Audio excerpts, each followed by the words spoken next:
إخواني المغاربة، السلام عليكم. هذا أول ظهور ديالي على الموقع الاجتماعي اليوتيوب. اكتشفت بزاف د الحوايج من خلال الصراع ديالي مع أورانج اللي شرات الأسهم ديال الشركة ديال ميديتال.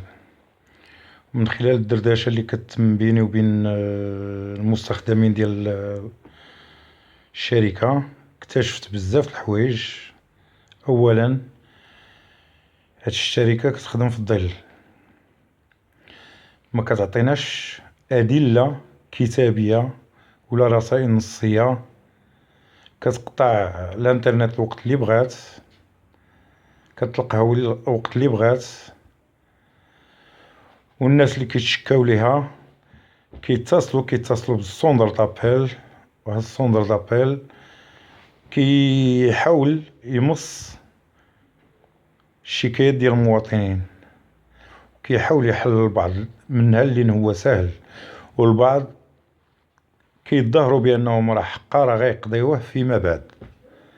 من خلال التجربة ديالي كنوصل للمغاربة باش من يكون عندهم شي مشكل مع هاد الشركة يطالبوها تراسلهم بنصوص ولا برسائل كتابية، ما يتصلوش بالسوندر دابيل.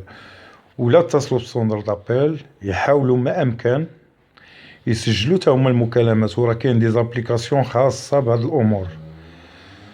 وفي نفس الوقت كنطلبوا من القضاء المغربي ومن وزير العدل بالذات يحاول يستمع الشكايات هاد المواطنين اللي كيكونوا في الانترنت. هاد الناس كيوصلوا الباب مسدود باش كيحطوها في المواقع الاجتماعية، ومع العلم ما كتلقاش ردود. الشركة كتماطل، الشركة كتنصب علينا، الشركة ما كتقضي والو. كيوصل راه الشهر كتاخد الثمن ديال العقدات اللي حنا سالين معاهم، خلص عاد شكي.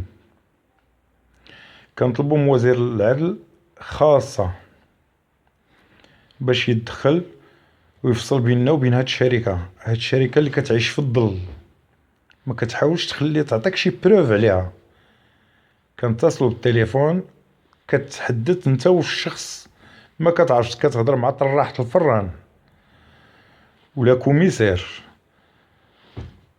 ولا دهيبي، ولا ما كتعرفش مع من كتكلم.